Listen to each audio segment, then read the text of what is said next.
Busyness. On an optimum level, or should I say healthy range, it is acceptable as you give your best in what you do. But when does it become toxic? It is when you become too preoccupied with so many things that you lost touch of the present. You have this mindset that unless you do something about these things, nothing's gonna happen and nothing will get done. Partly right, but the solution doesn't necessarily have to be toxic. If so, then busyness becomes self distraction and the killer of all relationships. So, what then? I advise you to remember the serenity prayer. God, give me the serenity to accept the things I cannot change, courage to change the things I can, and the wisdom to know the difference. Why wisdom?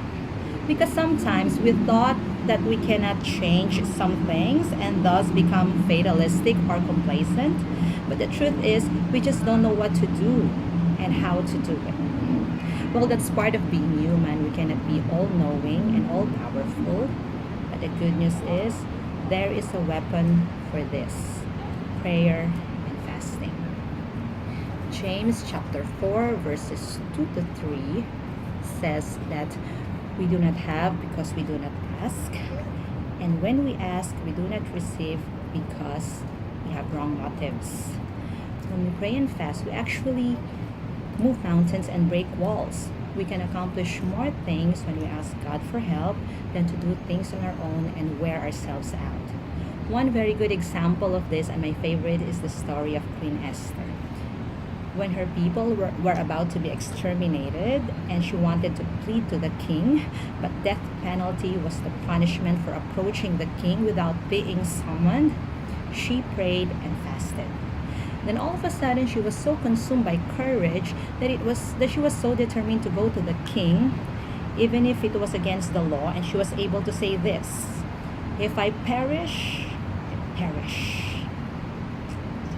And we all know what happened, that she found favor.